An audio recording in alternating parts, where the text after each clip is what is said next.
Hello everyone, welcome to my YouTube channel. So this is the lecture number 4 on my channel. In this video we are going to do the super profit method to find goodwill.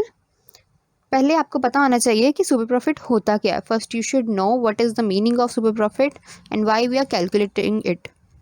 Super profit वो होता है जो हमारे normal profit से जो कुछ extra होता है, उस एक्स्ट्रा को हम बोलते हैं super profit method.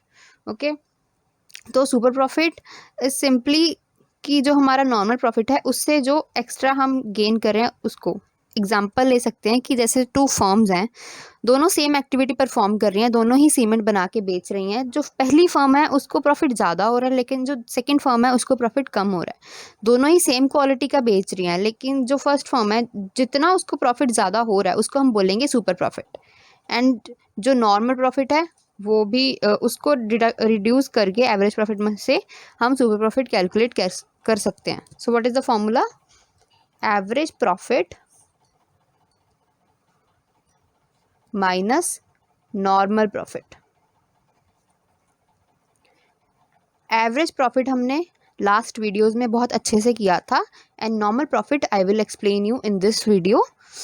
Normal profit का फॉर्मूला होता है capital employed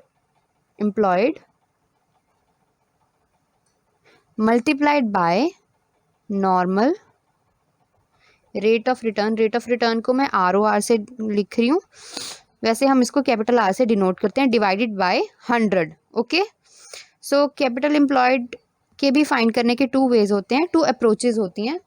first is through asset side approach and second is through liability side approach. First C what is the asset side approach. Take the sum of all the assets excluding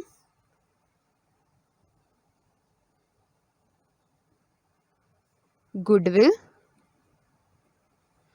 fictitious asset and non-trade investment.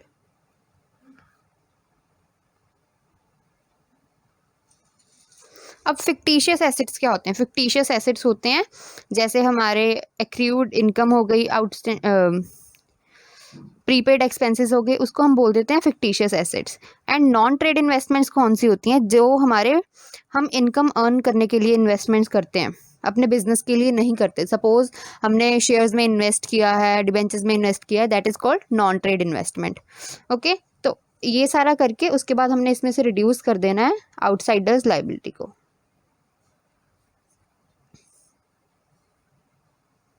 Outsider liability के example हैं bank loan हो गए, ओवरड्राफ्ट्स हो गए, ये सब. ठीक है, हमने एसेट साइड अप्रोच देख ली. Now let's see what is the liability side approach.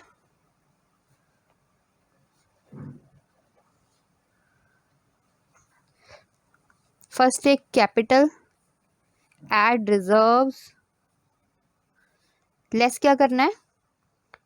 Fictitious asset और क्या लेस करना है? Non trade investment.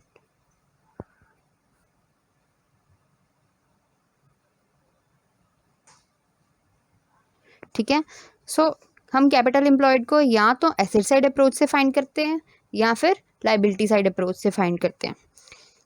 समटाइम्स किसी किसी क्वेश्चन में हमें एक कैपिटल एम्प्लॉयड गिवन भी होता है, कईयों में नहीं भी गिवन होता है. जैसे लॉन्ग क्वेश्चंस में मोस्टली नहीं दिया होता, तो हम we can use either the asset side approach और द लाइबिलिटी साइड अप्रोच. पर हम इसका पहले एक नॉर्मल इलस्ट्रेशन देखेंगे, then we will do any of the approach to calculate. ठीक है, now let's calculate the super profit through illustration. Illustration है compute value of goodwill at 2 years purchase of SP. Number of years purchase दिया है 2 years. ठीक है, ये goodwill find करने के लिए दिया उन्होंने.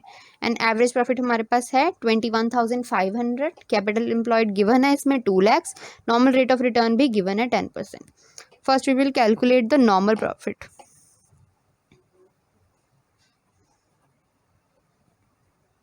फॉर्मूला क्या था? Capital employed multiplied by normal rate of return divided by 100. तो कैपिटल एम्प्लॉयड क्या है 2 lakh, normal rate of return क्या है 10 divided by 100, okay, it will be 20,000, ठीक है। Normal profit we got, now find the super profit. Super profit is equals to average profit minus normal profit.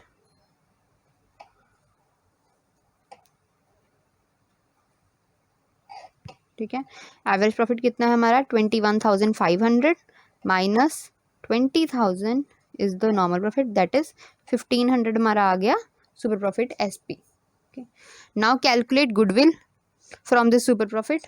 Goodwill का formula है super profit multiplied by number of years purchase. Super profit कितना है 1,500 multiplied by 2, number of years purchase हमारे पास 2 थे, तो goodwill is 3,000. So this is how we can calculate the goodwill through super profit method. I hope आप सबको पता चल गया होगा. ठीक है, so this is all for today. Thanks, and if you like it please do share it with your friends. Thanks.